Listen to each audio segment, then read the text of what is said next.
laboratory for today is refractive index of immunity. This laboratory activity provides a comprehensive exploration of forensic glass analysis, integrating mechanical, optical, and chemical methods to transform physical evidence into a reconstruction of a crime. But before we begin our activity, I'll introduce the materials we'll use. This will help us properly analyze the glass and get accurate results. Now we have here the important thing is the glass. Refraction index is acid etched glass, about 1.50 type silicon dioxide. Next we have here our hammer.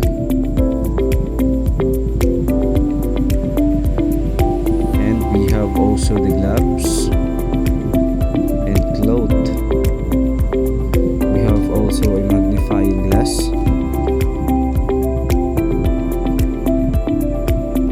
We have also a masking tape, a baby oil, and we have a oil and a saline solution. We have also forceps and the markers. We have also the petri dish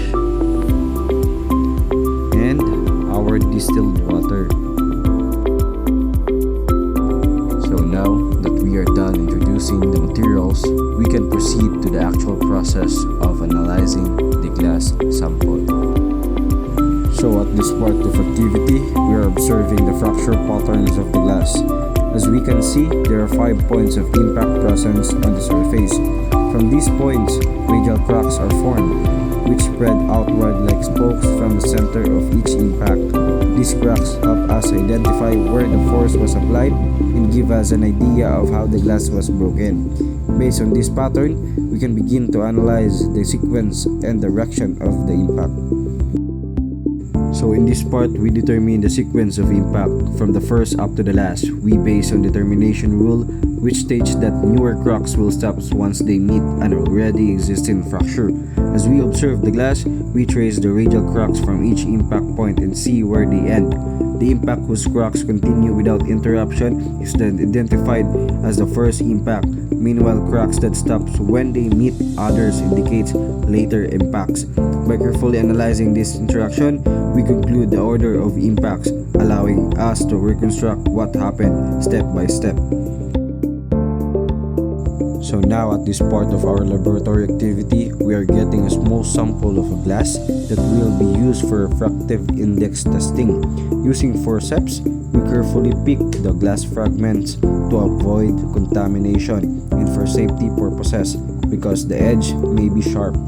Proper collection of the samples is important to make sure that the specimen is suitable for the next procedure. After getting the glass sample, we prepared it for examination. This specimen will later be used in determining its refractive index through the immersion method. And now we will begin the immersion phase of the experiment. In these steps, the glass sample will be placed into the testing liquid for observation as part of the refractive index analysis. For these experiments, we use oil, a distilled water, and a baby oil as our testing liquids. So after observing the glass sample in each liquid, we found that the baby oil showed the closest refractive match with the glass, meaning the refractive indexes are nearly the same.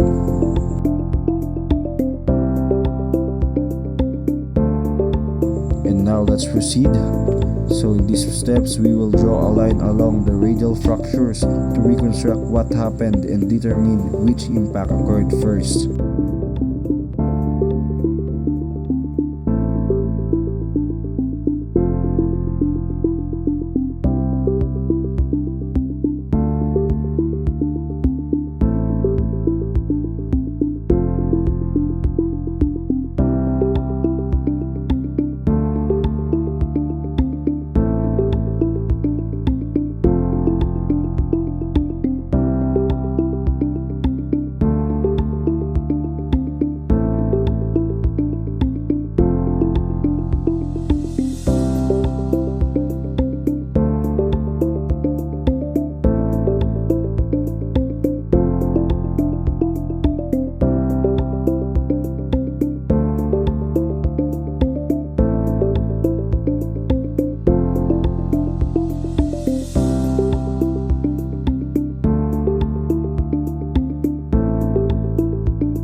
this sample, we can see multiple impact points labeled as first, second, third, fourth, and fifth hits.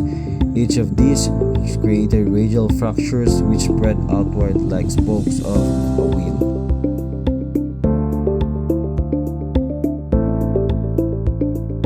So now this is the first impact, the second impact, the third impact, the fourth impact, and the last impact.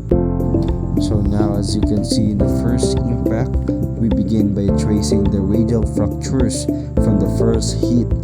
These red lines spread freely and continuously without being interrupted by the other cracks. Next, we observe the second hit.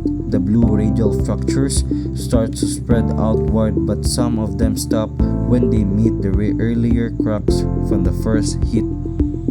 For the third hit, we can see that its fractures are more limited. They terminate when they encounter both first, second fracture lines. Same as the fourth hit, the fractures are even shorter and more restricted. This shows that more cracks were already present before this impact occurred. Finally, the fifth hit shows the most limited fracture pattern. It cracks stop quickly because they meet pre-existing fractures from all earlier impact. Based on this analysis, we can confirm the sequence of impacts from the first hit up to the fifth hit by simply observing how the fractures interact. In this laboratory activity, we were able to study and analyze glass evidence using different forensic methods. At the beginning, we observed glass samples and identified 5 impact points with visible radial fractures. Through this observation, we understood how fractures form and spread from the point of impact. Next, we proceed with the immersion method by preparing distilled water, oil, and baby oil as our testing liquids for refractive index comparison. We carefully collected small glass samples and immersed them into each liquid. Based on our observation, we found that the baby oil had the closest refractive match with the glass because the glass became less visible compared to the other liquids. This means that their refractive indices are nearly the same.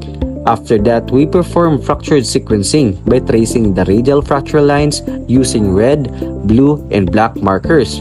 By applying the termination rule, we determined the sequence of impacts and found that the red mark fracture was the first impact because its fracture lines were not interrupted by the others. This activity is important in forensic science because glass evidence can help reconstruct crime scenes, determine the sequence of events, and compare glass fragments found at the scene with glass connected to a suspect.